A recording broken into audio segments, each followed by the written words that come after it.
irmãos e irmãs, na liturgia de hoje a gente vai perceber que o tempo da Quaresma é uma grande progressão.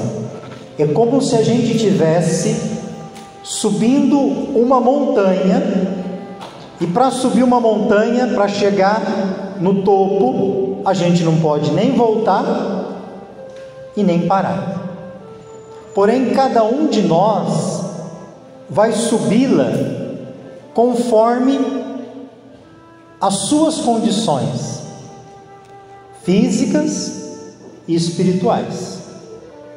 Se a montanha que nós estamos falando é uma montanha da fé, então as nossas condições que cada um está se propondo viver nessa Quaresma é que vai nos motivar, animar durante esses 40 dias de poder subir de modo progressivo.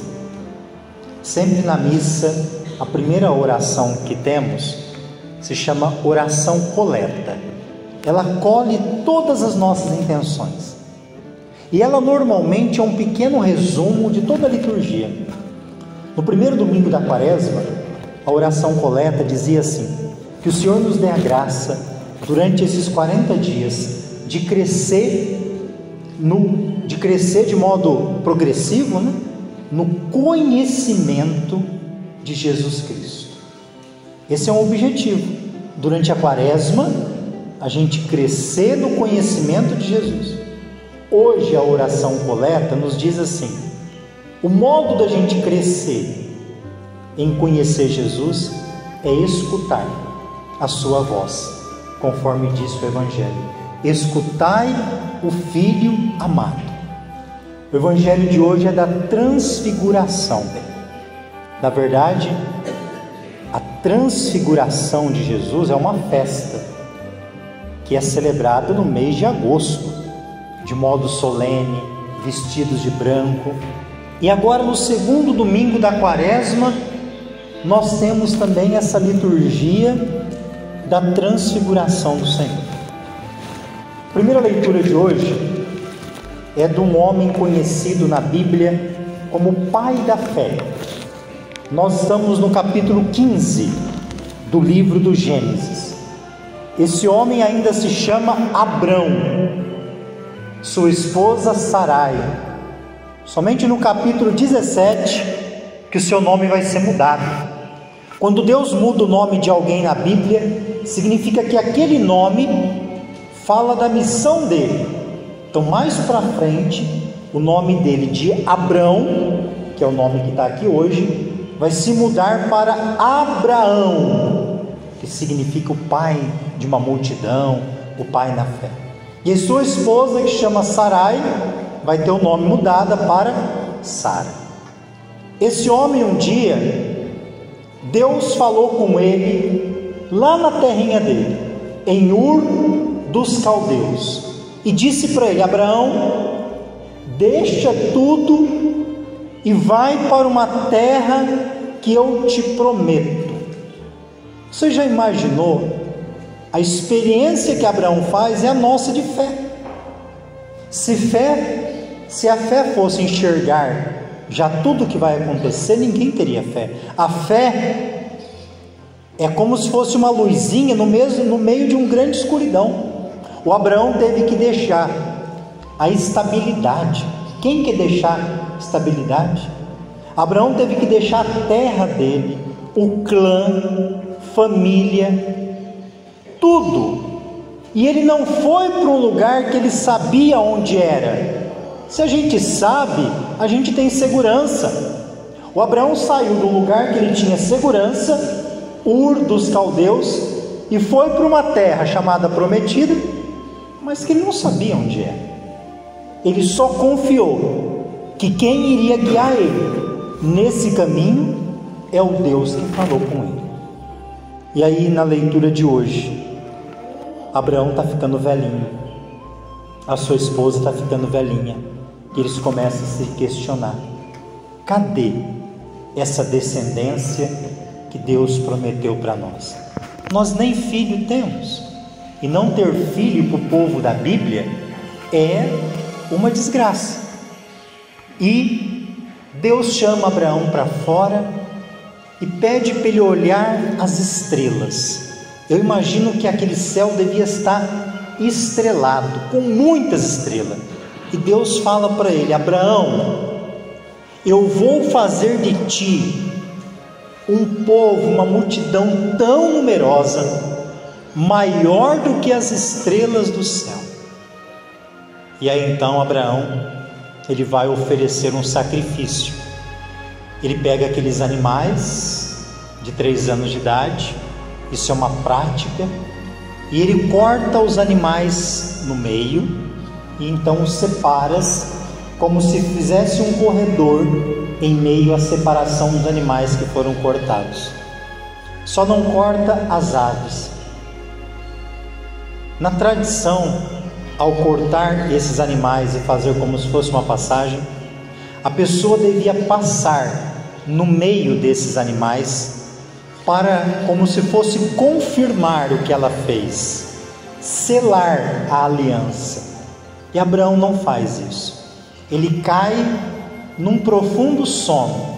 Então hoje tem gente dormindo na primeira leitura, que é o Abraão, e no Evangelho quem dorme são os 3 apóstolos. E ele fez Abraão cair num sono. É interessante, né? Deus às vezes ele faz que caiam num sono profundo. Quando Adão caiu num sono profundo, dali tirou-lhe uma costela. Quando ele fez Saul e o exército cair num sono profundo, Davi teve condições de chegar pertinho do rei Saul e pegar a sua lança. E hoje é Abraão que cai num sono profundo, e Deus manda, como se fosse um fogo, que passou no meio desses animais e consumiu.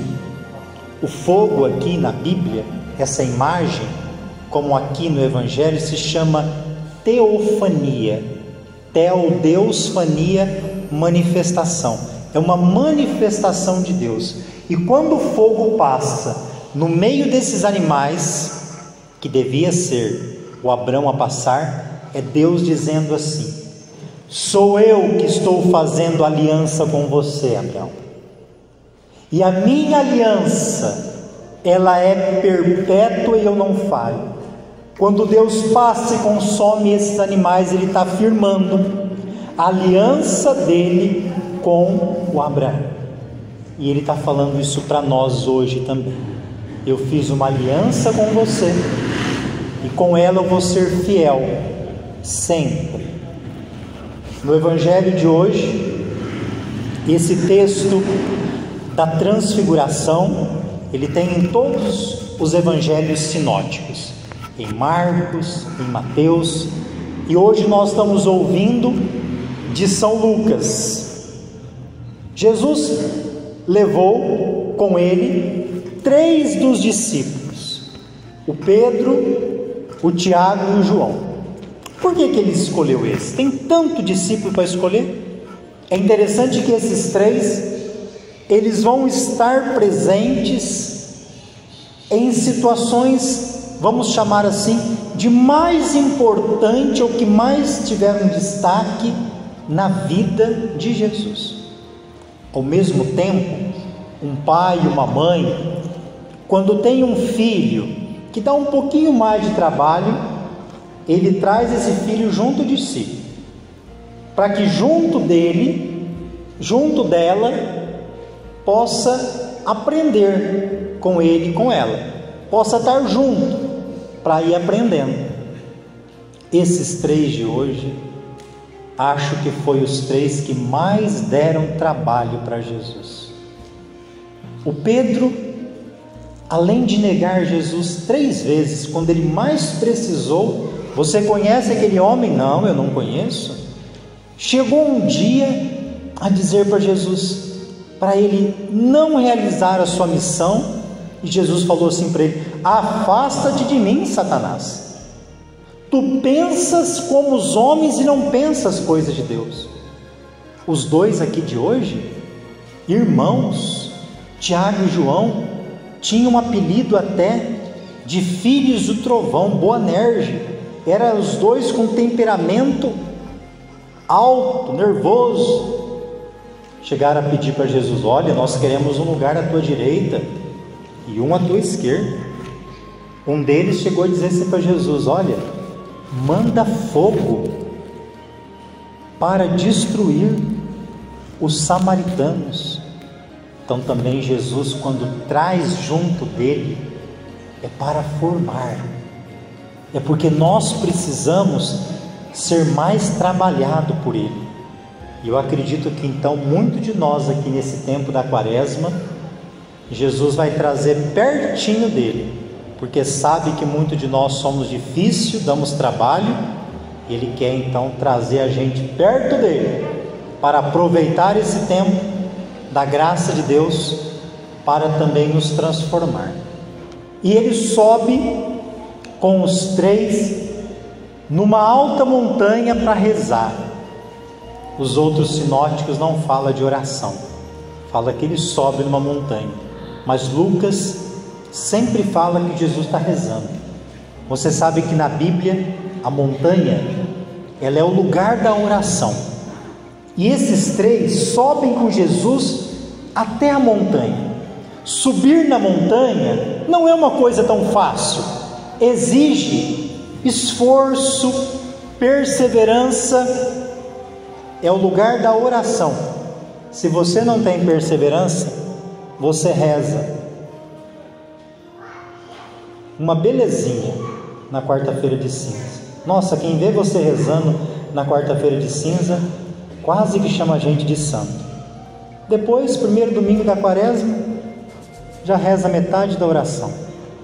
Na outra semana, reza um dia sim, 3 não, 1 sim, 4 não. Falta perseverança, falta subir nessa montanha com Jesus, sem desistir. E aí os três sobem lá, nesse lugar da oração, na montanha. Ao chegar lá, o rosto de Jesus muda, é uma cristofania, e a roupa que Jesus usava ficou tão branca que nunca se viu, que nenhuma lavadeira poderia alvejar daquela maneira, e ainda brilhante. O rosto de Jesus, depois dele rezar, se transfigurou. Ah, que bom seria, né? Que quando a gente rezasse, nós ficássemos transfigurados, porque esse é o objetivo da oração: nos transformar, nos deixar melhor, dar aos nossos olhos o brilho da fé, que acreditamos nesse Deus que está conosco. Jesus rezou e se transfigurou no rosto. E de repente, então, conforme essa foto que tem na capa do seu folheto, desses dois personagens, apareceram conversando com Jesus Elias e Moisés. No seu folheto, o Elias está segurando um rolo, que significa a palavra, a profecia, e um cajado. Elias, nós não sabemos como ele morreu, né? A história bíblica diz que ele foi arrebatado numa carruagem de fogo, e o povo de Israel fica esperando ele voltar. Elias é o maior dos profetas da Bíblia, e ele então aqui aparece representando os profetas, a profecia. O outro que aparece do lado, aí no seu folhetinho ele está com umas tábuas na mão, com os números, é o Moisés, que recebe o decálogo, os 10 mandamentos. Esse representa a lei. Então Elias e Moisés representam a lei e os profetas. Eles estão revestidos de glória, porque eles estão ali em forma gloriosa e conversam sobre a morte de Jesus. De repente eles começam a se afastar, e os 3 que estavam dormindo agora acorda. E a experiência que eles fazem é de ver toda essa glória. Imagina você, lá no alto da montanha, subiu para rezar e contempla uma cena dessa, todo mundo transfigurado. O que você quer fazer? Ficar ali para sempre. Essa é a tendência nossa. Está tão bom aqui, que quando Pedro percebeu que eles estavam indo embora, o Moisés e o Elias, Pedro deu um jeitinho: Jesus, vamos fazer 3 tendas para ficarmos aqui, uma para ti, uma para Moisés e uma para o Elias. Na verdade, nessas tradições, quando a gente coloca o nome da pessoa no centro, está dizendo que ela é mais importante. Para o povo judeu, a pessoa importante é Moisés. Moisés é aquele que Deus deu as tábuas da lei. Por isso que Pedro diz assim: vamos fazer 3 tendas, uma para ti, uma para Moisés e uma para Elias. Por isso que o Evangelho diz: Pedro está falando sem saber do que está falando. E aí depois disso, depois de falar isso, que é bom estarmos aqui, vamos fazer 3 tendas, e não sabendo do que estava falando, veio agora uma nuvem. Veio uma nuvem do nada e cobriu todos eles ali. E essa nuvem fez uma grande sombra. De novo, como na primeira leitura, é uma teofania. E dessa nuvem que eles ficaram com medo, vem uma voz, como no batismo de Jesus. E a voz diz assim: este é o meu filho, o escolhido, escutai o que ele diz. Talvez essa frase seja a mais importante da liturgia de hoje, que a gente saia daqui ouvindo a voz do Pai, que diz assim para nós: o Pai, escuta o meu filho amado, escuta o que ele diz, porque ele é o meu escolhido. Que nós façamos isso no tempo da Quaresma. Depois disso, Jesus ficou sozinho. Por quê? Porque o Moisés foi embora e o Elias foi embora. O que quer dizer isso para nós?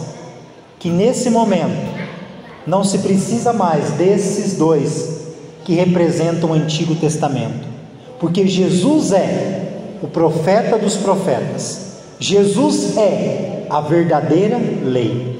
E eles não falaram mais nada, porque não precisavam mais ouvir nem Moisés nem Elias. O que precisa se ouvir agora é a voz de Jesus.